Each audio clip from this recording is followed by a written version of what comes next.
Hello बच्चों, मैं professor Tushar Rohidas Pokharkar आप सभी का तोशिफ ट्यूटोरियल्स में बहुत बहुत स्वागत करता हूं। बच्चों, इस वीडियो में हम देखेंगे tests on a transformer. Obviously transformer एक सिंगल फेज ट्रांसफॉर्मर है जो आप यहाँ पे स्टडी कर रहे हो, और उस ट्रांसफॉर्मर में हम कौन कौन से टेस्ट कर सकते हैं। टेस्ट क्यों किया जाता है? ट्रांसफॉर्मर जब हम यूज में लेंगे तो उससे पहले उसको टेस्ट करना जरूरी है, और उसीलिए उसके ऊपर टेस्ट परफॉर्म किए जाते हैं। आइए इन डिटेल देखते हैं कि भाई ये टेस्ट कहाँ पे करने हैं और कौन से ट्रांसफॉर्मर में ये टेस्ट किए जा सकते हैं और कौन से टेस्ट है। राइट, तो सबसे पहले all the transformers are tested before placing them in the field. ये तो इंपॉर्टेंट है, फील्ड को यानी काम करने से पहले उनको टेस्ट किया जाता है। कोई भी ट्रांसफॉर्मर, कोई मशीन हो, उसको पहले टेस्ट किया जाता है, उसी तरीके से ट्रांसफॉर्मर भी पहले टेस्ट किया जाता है। Now by performing this test we can determine क्या होता है इस टेस्ट से। तो ऑब्वियसली हमें परफॉर्मेंस पैरामीटर्स, बच्चों parameters of a transformer to compute its performance, या फिर जिसको हम बोल सकते हैं परफॉर्मेंस पैरामीटर्स, हम फाइंड आउट कर सकते हैं। तो ऐसे कौन से परफॉर्मेंस पैरामीटर्स है जो सब मशीन में कॉमन है? efficiency and regulation are those two parameters which are common in all the machines, and therefore transformer में भी वही चीज है। Large transformers cannot be tested by direct loading because of the following reasons। अगर direct loading method use की जाए तो उस डायरेक्ट लोडिंग मेथड में हम बड़े ट्रांसफॉर्मर्स को नहीं कंसिडर कर सकते, क्योंकि बड़े जो ट्रांसफॉर्मर्स है, लार्जर ट्रांसफॉर्मर को अगर लोड करना है तो लार्जर लोड लगेगा, तो स्पेस एवरीथिंग वो सब नहीं हो पाएगा। That is reason behind that is it is almost impossible to arrange such a large load required for direct loading. Almost impossible to arrange, right? Second thing, while performing test by direct loading there is huge power wastage। Test ही करना है कि नहीं, तो इतना बड़ा आपका load लेके, इतना बड़ा ट्रांसफॉर्मर पे काम करके उसको कैसे करेंगे? उस पर्टिकुलर लोड को क्या उस टेस्ट के लिए बनाएंगे? वेस्टेज है वो तो। That is it is a there is a huge power wastage, right? It is very inconvenient to handle the power equipment. वो जो पावर इक्विपमेंट है बड़ा, जो आपका ट्रांसफॉर्मर है, उसको हैंडल करना कितना डिफिकल्ट है, लोड तो बाजू में ही रहेगी। So therefore large transformers can not be tested by direct loading. ये भी क्वेश्चन 2 मार्क्स के लिए पूछा जाता है, right? Therefore to furnish the required information open circuit and short circuit test, तो इसलिए अभी लार्ज ट्रांसफॉर्मर पे आप डायरेक्ट लोडिंग टेस्ट तो नहीं कर सकते, तो बाकी कौन से दो बचे? ओसी एंड एससी। तो ये दो टेस्ट आपके लार्ज ट्रांसफॉर्मर पे आप कर सकते हो, और डायरेक्ट लोडिंग टेस्ट ये छोटे ट्रांसफॉर्मर पे किया जाता है, राइट? तो इंपॉर्टेंट ज्यादा कौन है? ओसी एंड एससी टेस्ट। तो इस वीडियो में हम बात करेंगे बच्चों ओसी एंड एससी टेस्ट की। सबसे पहले ओपन सर्किट टेस्ट, जिसको नो लोड टेस्ट भी बोला जाता है, क्योंकि ओपन रखने वाले हैं हम सेकेंडरी सर्किट को। This test is carried out at rated voltage, carried out at rated voltage. जो भी रेटेड वोल्टेज है 230 220 जितना भी है, उस रेटेड वोल्टेज पे ये कैरिड आउट होगी। To determine the no load loss, अभी क्या डिटरमाइन करती है वो भी क्वेश्चन पूछता है आपको। देखो, to determine no load loss, और उसी को बोलते हैं कोर लॉस या फिर iron loss. No load loss को ही कोर लॉस भी बोला जाता है, क्योंकि कोर में होता है, आपके मैग्नेटिक कोर में ये लॉसेस होते हैं, कांस्टेंट लॉसेस रहते हैं। आयरन लॉसेस भी इनको बोला जाता है, क्योंकि पुराने जमाने में आयरन आपका मैग्नेटिक मटेरियल यूज किया जाता था। अभी सिलिकॉन स्टील है, बट उसी को उसका नाम पड़ गया आयरन, तो इसलिए आयरन लॉस, उस आयरन में होने वाला लॉस यानी आयरन लॉस हम कैलकुलेट कर सकते हैं इस पर्टिकुलर टेस्ट से। It is also use to determine no load current I naught. No load current I naught को भी ये डिटरमाइन करता है। अभी सबको अंडरलाइन नहीं कर रहा हूं, यहाँ पे आपको याद रखना होगा। नो लोड कंपोनेंट जो आपका है, that is no load current I naught को भी ये डिटरमाइन करता है ये test, which is helpful in finding the no load parameters. तो इससे कौन से नो लोड पैरामीटर्स मिलते हैं वो यहाँ पे हम देखेंगे। सबसे पहला आर नॉट मिलता है, एक्साइटिंग रिएक्टेंस एक्स नॉट भी मिल जाता है, exciting resistance R not, exciting reactance x not. तो अलग से एक्साइटिंग नाम है, इसलिए आप एक्साइटिंग मत होना भाई, काम वही कर रहा है। रेजिस्टेंस का ही काम कर रहा है, रिएक्टेंस बस नाम दे दिया, exciting resistance and exciting reactance, right? Then usually this test is performed on low voltage side. Low voltage side में इसको परफॉर्म किया जाता है। देखो, लो वोल्टेज साइड में परफॉर्म किया जाता है, यानी क्या बात कर रही है, क्या क्या बोल रहे हो? लो वोल्टेज साइड यानी क्या? तो भाई अगर आप एक ट्रांसफॉर्मर लो और उसको, जैसे आप ओपन सर्किट टेस्ट का है ना, पहले सर्किट डायग्राम देख लो तो आपको समझ में आ जाएगा। आपका जो सर्किट डायग्राम है उसमें क्या बता रहा है, देखो ये प्राइमरी साइड है, ये प्राइमरी है और ये सेकेंडरी है, दिख रहा है ये तो फर्क, ये कोर है आपका बीच वाला, राइट। तो इसमें फ्लक्स दिखाया हुआ है डॉटेड लाइन से, ये प्राइमरी वाइंडिंग सेकेंडरी वाइंडिंग, और ये यहाँ पे है ना ओपन सर्किट रखा है, बस वोल्ट मीटर कनेक्ट कर दिया है। वोल्ट मीटर कनेक्ट करने से लोड कनेक्ट नहीं हो रहा है, वोल्ट मीटर का पर्पस वोल्टेज मेजर करना है सेकेंडरी का, तो यहाँ पे ये कनेक्ट कर दिया। अभी प्राइमरी साइड में सब इक्विपमेंट्स लगाए हुए हैं, क्यों ऐसा, क्योंकि ये जो है ना प्राइमरी साइड ये लो वोल्टेज साइड है। कौन सी साइड है ये, लो वोल्टेज साइड, और ये कौन सा है, हाई वोल्टेज साइड है। तो ये ओपन सर्किट टेस्ट है ना बच्चों, इसमें स्टेप अप ट्रांसफॉर्मर यूज करते हैं। कौन सा ट्रांसफॉर्मर, स्टेप अप ट्रांसफॉर्मर। तो स्टेप अप यानी क्या, इस साइड में लो वोल्टेज रहेगा और उस साइड में हाई वोल्टेज, यानी लो टू हाई क्या हो जाएगा, ये स्टेप अप हो जाएगा। क्या हो जाएगा, स्टेप अप हो जाएगा। आ रहा है समझ में बात। तो वो लो वोल्टेज साइड में है ना आपका ट्रांसफॉर्मर यहाँ पे कनेक्टेड है, तो ये नॉर्मल सप्लाई वोल्टेज है, यहाँ पे V normal supply voltage V connected है, V अपने दे दिया तो यहाँ पे V1 वोल्ट मीटर कनेक्टेड है जो इसको मेजर करेगा। उसके बाद वॉट मीटर है W0, उसके बाद यहाँ पे आपका I0 यानी ये करंट I0 मेजर करेगा एमीटर। ओके, तो बात ऐसा है कि लो वोल्टेज साइड में आपने सब यहाँ पे जो आपके इक्विपमेंट्स है, मेजरिंग इक्विपमेंट्स, उनको कनेक्ट किया है, मेजरिंग इंस्ट्रूमेंट्स को कनेक्ट किया है, क्योंकि लो वोल्टेज साइड में ही सब मेजरमेंट लेने हैं। तो लो वोल्टेज साइड में इसको करते हैं, देखो लो वोल्टेज साइड में परफॉर्म किया जाता है test, that is all the measuring instruments such as voltage, that is voltmeter, ammeter, wattmeter are connected in low voltage side, say primary. The primary winding is then connected to the normal rated voltage V1.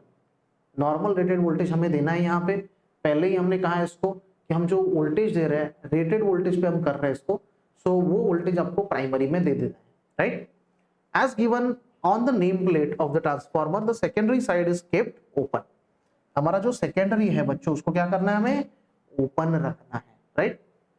तो हमारा जो primary है वो कौन सा है, लो voltage side है। कौन सा है प्राइमरी, इसमें क्या देखो यहाँ पे शायद लिखा होगा, तो मैं नहीं लिख के देता हूं, नहीं तो लिख के दूंगा आपको। ओके, देखो यही याद रखो, ये आपका प्राइमरी साइड है बच्चों, प्राइमरी साइड, प्राइमरी, या फिर यहाँ पे लिख के देता हूं दिस इज प्राइमरी। और ये वाला साइड कौन सा होता है, सेकेंडरी होता है, right, secondary. Phasor diagram important नहीं है, इसके ऊपर फोकस मत कीजिए, इंपॉर्टेंट ये सर्किट डायग्राम है, उसके बाद ये जो एक्सप्लेनेशन यहाँ पे दिया है हमने ये इंपॉर्टेंट है। And then coming to this, since the secondary high voltage winding, that is high voltage winding, is open circuited, the current drawn by the primary is called no load current। क्योंकि open circuit रखा है आपने secondary को, वहां पे तो current है ही नहीं, सिर्फ वोल्टेज है, तो ऑब्वियसली पूरा करंट कहां पे, प्राइमरी में है। बट लोड है क्या आपका, लोड ही कनेक्टेड नहीं है, तो ऑब्वियसली उसको नो लोड करंट बोलेंगे। जो प्राइमरी में करंट है उसको क्या बोलेंगे, no load current I0 measured by the ammeter A। The value of no load current I0 is very small, usually 2 to 10% of the rated full load current। जो आपका value है, सिर्फ इसको मैं अंडरलाइन कर देता हूं, 2 to 3%, 2 to 10% sorry of the rated full load current. यानी रेटेड फुल लोड करंट अगर पकड़ लो 10 एम्पियर है तो उसका 2% यानी कितना हो गया, 0.2 हो गया। 10% यानी कितना हो गया, 2 एम्पियर हो गया। तो उस तरीके से बोल रहा है कि ये 0.2 to 2 एम्पियर इतना पकड़ लो, आपकी इतना रेटेड उतना करंट वहां पे I0 का वैल्यू वहां पे होगा, तो छोटा सा वैल्यू आपको वहां पे मिलेगा प्राइमरी साइड में, right. Thus the copper loss in the primary is negligibly small, और इसीलिए करंट के ऊपर डिपेंडेंट कौन है, कॉपर लॉस डिपेंडेंट है, हमें पता है P copper is equal to I square R loss होता है वो, तो इसलिए कॉपर लॉस क्या होगा आपका, copper loss primary is negligibly small and no copper loss occurs in the secondary as it is open। secondary में तो वैसे भी सवाल है क्या, कुछ नहीं, ओपन है। और प्राइमरी में जो लॉस हो रहा है कॉपर लॉस करंट की वजह से, करंट ही मिनिमम है, करंट ही I0 का वैल्यू ही मिनिमम है, तो कॉपर लॉस क्या होगा, मिनिमम ही रहेगा, तो वहां पे भी कुछ प्रॉब्लम नहीं है। तो therefore copper loss, no copper loss occurs in the secondary as it is open, therefore wattmeter reading W0 only represents the core or iron loss। इसलिए वो सिर्फ और सिर्फ कोर या फिर आयरन लॉस को ही रिप्रेजेंट करती है, और इसलिए ये जो ओसी टेस्ट है वो हम आयरन लॉस, कोर लॉस या फिर कांस्टेंट लॉस या फिर नो लोड लॉस को फाइंड आउट करने के लिए यूज करते हैं। आ रहा है समझ में ये। कैसे काम कर रहा है. So obviously these core losses are constant at all loads. Constant at all loads. Load कौन सा भी हो, ये लॉसेस हमेशा कांस्टेंट रहेगी. तो ये पैरामीटर्स है जो आपको कैलकुलेशन में यहाँ पे यूज करने हैं, राइट. तो इस कैलकुलेशन वाले पार्ट को देख लेते हैं और इसी के बेसिस पर बच्चों न्यूमेरिकल भी पूछे जाते हैं. So let the wattmeter reading. सबसे पहले वॉटमीटर देखो क्या क्या मिला हमें. हमने जो मेजरिंग इंस्ट्रूमेंट्स कनेक्ट किया था सर्किट में, कौन सा था, वॉटमीटर था, एमीटर था, वोल्टमीटर था प्राइमरी साइड में. तो तीनों पैरामीटर्स हमें मिलेंगे. तो सबसे पहले W0 का वैल्यू मिल जाएगा, वोल्टमीटर रीडिंग मिल जाएगा हमें V1 एंड एमीटर का रीडिंग I0 मिल जाएगा. देन हमें पता है iron loss of the transformer PI is equal to W0, यानी जो वॉटमीटर रीडिंग दे रहा है वही लॉसेस है. तो दोनों को इक्वेट कर दिया. PI का वैल्यू क्या होता है आपके, V1 I0 cos phi 0 होता है. एक्टिव पावर होता है वो भाई. P हमेशा क्या होता है, VI cos phi होता है. यानी एक्टिव पावर आप देखो तो एक्टिव पावर का फॉर्मूला क्या है, VI cos phi होता है, बराबर है. तो यहाँ पे V क्या है आपका, V1 है और I क्या है, I0 है, इसलिए I0 डाल दिया. और cos phi नॉट, क्योंकि phi नॉट आपका क्या है, फेज एंगल है, तो cos phi नॉट यानी ये पावर फैक्टर है आपका. सो V1 I0 cos phi not is W0. So cos phi not अगर कैलकुलेट करना है, पावर फैक्टर में पता नहीं है, तो V1 I0 ये पता है, W0 भी पता है, तो इन दोनों को भेज दो डिनोमिनेटर में. तो W0 अपॉन V1 I0 ये फॉर्मूला बन गया आपके cos phi नॉट का. तो इससे आप cos phi नॉट को कैलकुलेट कर सकते हो. देन वर्किंग कंपोनेंट IW को अगर कैलकुलेट करना है, वर्किंग कंपोनेंट IW यानी कहां से आता है, ये आपको पता होगा. आपने देखा था इक्विवेलेंट सर्किट में आपका जो नो लोड कंपोनेंट है वो दो पार्ट में डिवाइड होता है. I0 यानी ये IW ये वाला ब्रांच और ये वाला आपका I है, मैग्नेटाइजिंग कंपोनेंट. तो ये होता है RO और ये होता है XO. तो यहां से आता है ये बच्चों IW. IW is equal to क्या आएगा, तो IW के अक्रॉस सेम ही वोल्टेज जा रहा है ना, यहाँ पे जो वोल्टेज जा रहा है वो तो सेम है, कौन सा, V1. Getting this point. तो ऑब्वियसली W0 उसका टोटल पावर आपका loss, W0 divided by V1, तो IW मिल जाएगा. क्योंकि कोई भी पावर क्या होती है, W0 यहाँ पे क्या रिप्रेजेंट कर रहा है, पावर रिप्रेजेंट कर रहा है. तो पावर यानी कौन सा पावर, आयरन लॉस वाला पावर, राइट. तो PI is equal to also we can say it is V1 into IW. यानी ये V इंटू I भी क्या होता है, पावर होता है ना हमारा, electrical power, right. So V1 IW यानी IW is equal to W0 upon V1. तो इससे आप IW निकाल सकते हो. फिर I मैग्नेटाइजिंग कैसे निकालेंगे, तो हमें पता है ये जो तीनों पैरामीटर्स है I0 IW IM, इनको हम कैसे रिप्रेजेंट कर सकते हैं. तो इनको हम रिप्रेजेंट कर सकते हैं I0 square is equal to IM square plus IW square. तो अगर मुझे IW का वैल्यू IM का वैल्यू चाहिए तो IW के उस साइड में भेज दो और स्क्वायर रूट ले लो, ये मिल जाएगा हमें, राइट. तो लगभग पैरामीटर्स हो चुके हैं. अभी no load parameters that is equivalent exciting resistance R0 अगर निकालना है, R0 को निकालना है तो no doubt V1 upon IW आएगा और X0 को निकालना है तो V1 अपॉन IM आ जाएगा, जो उसमें से करंट फ्लो हो रहा है. It is very simple to remember all this formulas if you remember the OC test, right. So therefore procedure में इसको याद रखिए, बहुत ही सिंपल है ये. आगे बढ़ेंगे शॉर्ट सर्किट टेस्ट की तरफ. Yes, short circuit test is carried out to determine, किसके लिए, जैसे OC टेस्ट हम कैरिड आउट कर चुके हैं टू डिटरमाइन द आयरन या फिर नो लोड लॉसेस या फिर constant losses of a transformer, right. अभी ये किसके लिए फिर बचा, कौन सा, कॉपर लॉस बचा. Copper losses at full load, full load आ रहा है समझ में, full load, normal rated voltage नहीं, फुल लोड पे, full load or at any desired load or at any desired load we can find out by using this test. These losses are required for the calculation of the efficiency of the transformer, right. Equivalent impedance ZES और ZEP हम निकाल सकते हैं इससे. Equivalent यानी refer to primary, refer to secondary वाला चीज जो हमने देखा था ना, वो वाला, राइट. तो ZES और ZEP यानी ZES यानी रेफर टू सेकेंडरी, ZEP यानी रेफर टू प्राइमरी, EP है ना. रेजिस्टेंस RES वैसे ही resistance refer to secondary, REP यानी resistance refer to primary. And leakage reactance XCS और XCP of the transformer, right. This test is usually carried out on the high voltage side. कहां पे carried out होती है, on the high voltage side. देखो बात ऐसा है कि ओपन सर्किट टेस्ट लो वोल्टेज साइड में कैरिड आउट हुआ. अभी ये जो कॉपर आपका जो SC टेस्ट है वो that will be carried out on the high voltage side. So everything we will know. Transformer, that is a wattmeter W, voltmeter V, ammeter A are connected in high voltage winding say secondary, the other winding primary is then short circuited by a thick strip. आ रहा है समझ में? other winding जो primary then it is short circuited by a thick strip. यानी देखते देखो कैसा circuit diagram देखोगे तो और अच्छे समझ में। देखो ये जो आपका सेकेंडरी है ना, अभी देखो हाई वोल्टेज कहां पे होगा, ऑब्वियसली प्राइमरी में होगा। तो ये आपका हाई वोल्टेज, तो ये आपका क्या है, प्राइमरी है, प्राइमरी साइड है ओके। और ये आपका लो वोल्टेज ये है सेकेंडरी, ये आपका सेकेंडरी। Getting this point? तो हाई वोल्टेज साइड में सब पैरामीटर देखो, यहाँ पे इंस्ट्रूमेंट्स कनेक्टेड है। ये आपका सबसे पहले सप्लाई वोल्टेज आपने दे दिया V1, तो ये आपका वोल्टेज है, यहाँ पे वोल्ट मीटर कनेक्टेड है। देखो ये क्यों यूज किया है, अगेन इसमें ट्रांसफार्मर पे ये टैपर है, टैपिंग यूज किया है यहाँ पे, ऑटो ट्रांसफार्मर यूज किया है। तो ऑटो ट्रांसफार्मर से आप वोल्टेज को, यानी देखो कैसा है ना, ये मेथड धीरे धीरे वोल्टेज बढ़ाते हैं, इसमें स्टेप्स में वोल्टेज को बढ़ाया जाता है और फिर चेक किया जाता है वेरियस पैरामीटर्स को। तो यहाँ पे वोल्ट मीटर है, वॉट मीटर है, एमीटर है। सो ये W आपका मेजर कर रहा है, कॉपर लॉस WC, वोल्टेज यहाँ पे V2SC यानी वोल्टेज जो है हमारा मेजर कर रहा है यहाँ पे, और ये करंट मेजर कर रहा है I2SC यानी शॉर्ट सर्किट। SC मींस ये SC यानी क्या है, short circuit voltage, short circuit current, right. वहां पे उसको I0 नाम था क्योंकि नो लोड करंट फ्लो हो रहा था वहां पे OC टेस्ट में, और SC टेस्ट में शॉर्ट सर्किट करंट फ्लो हो रहा है क्योंकि सेकेंडरी साइड आपने शॉर्ट कर दिया है। आ रहा है समझ में?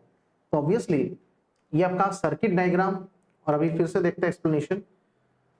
Primary is then short circuited by a thick strip. एक थिक स्ट्रिप लेके हम जो सेकेंडरी है, not primary, secondary we have to write down over here. Secondary जो है हमारा that is short circuited by a thick strip. A low voltage at normal frequency is applied to the high voltage winding। देखो high voltage winding को low voltage apply कर रहे हैं हम पहले, at normal frequencies apply to the high voltage winding with the help of an on auto transformer okay, so that full load current flows in both the windings. यानी धीरे धीरे धीरे देखो हाई वोल्टेज वाइंडिंग है तो high voltage apply नहीं करेंगे वहां पे। हाई वोल्टेज का यूज क्यों कर रहे हैं, क्योंकि भाई वहां पे हम धीरे धीरे वोल्टेज को बढ़ा सकते हैं, देयर इज नो प्रॉब्लम। सो इस यही नॉर्मल वोल्टेज जो है नॉर्मल फ्रीक्वेंसी वाला अप्लाई किया जाता है, so that very beautifully we can observe the current. तो ये शॉर्ट सर्किट करंट हमें वहां पे मिल जाता है। सिंस अ लो वोल्टेज कितना लो वोल्टेज रखा है, 5 to 10% of the normal rated voltage हमने रखा है, is applied to the transformer winding, therefore the flux setup in the core is very small। ये फ्लक्स क्या होगा, बहुत ही स्मॉल होगा, and therefore wattmeter reading WC only represents the copper losses in the transformer। क्योंकि flux ही नहीं है, flux नहीं है ना भाई, तो I0 जो होता है ना, I0 यानी लो लोड कंपोनेंट जो होता है ना, वो होगा ही नहीं, क्योंकि फ्लक्स के बलबूते पर चलता है नो लोड कंपोनेंट करंट का, और यहाँ पे वो है नहीं, फ्लक्स आपका सेटअप है नहीं, तो ऑब्वियसली I0 भी नहीं होगा, एंड देयरफॉर आयरन लॉसेस एकदम मिनिमम होंगे, कॉपर लॉसेस वहां पे प्रेजेंट होंगे। सो ऑब्वियसली इसलिए कॉपर लॉसेस को हम इससे फाइंड आउट करते हैं। सबसे पहले WC मिल जाता है हमें, वॉट मीटर रीडिंग। तो WC हमारा क्या है, देखो WC मिल गया, V2SC मिल गया, voltmeter reading, ammeter reading मिल गया। So then the full load copper losses of the transformer हम सबसे पहले कैलकुलेट कर सकते हैं, क्योंकि ये जो WC हमने कैलकुलेट किया है ना, वो normal rate 5 to 10% of the voltage पे किया है।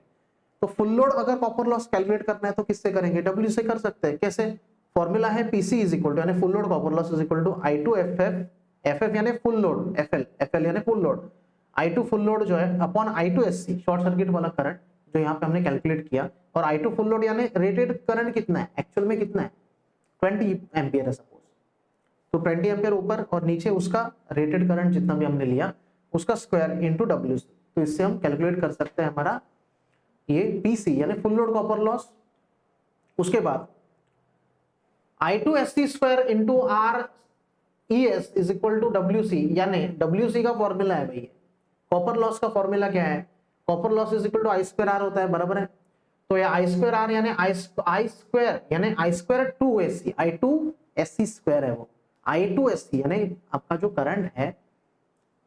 करंट है उस करंट का शॉर्ट सर्किट वहां पे लिखा है SC, शॉर्ट सर्किट फॉर्म। तो I2SC square into RES right is equal to WC also you can say. So इससे आप RES को फाइंड आउट कर सकते हैं, that is equivalent resistance refer to secondary, इसलिए वो RSES S का यूज किया है because it is refer to the secondary. तो हमने यहाँ पे जो पैरामीटर्स फाइंड आउट किए हैं ये प्राइमरी के पैरामीटर्स है और उससे हम सेकेंडरी को रेफर करके फाइंड आउट, सेकेंडरी को रेफर करके हम पैरामीटर्स भी फाइंड आउट कर सकते हैं, right. So you can say RES हमने निकाला, RES इज इक्वल टू इसी फॉर्मूला से निकाला, फिर Z2SC into ZES that is refer to secondary is equal to V2SC, voltage drop है हमारा, तो इससे हम ZES को निकाल सकते हैं, ZES is equal to V2SC upon I2SC, right. And similarly equivalent reactance अगर निकालना है तो we know the formula square root of ZES square minus RES square, इससे हम निकाल सकते हैं। So after calculating RES and XCS, the voltage regulation of the transformer can be determined at any load and power factor, and you betterly know the formula of voltage regulation of a transformer. So this is all about the OC and SC tests that are performed on a single phase transformer. So thank you very much for watching this video. We will meet in the next video with the next content. Thank you very much.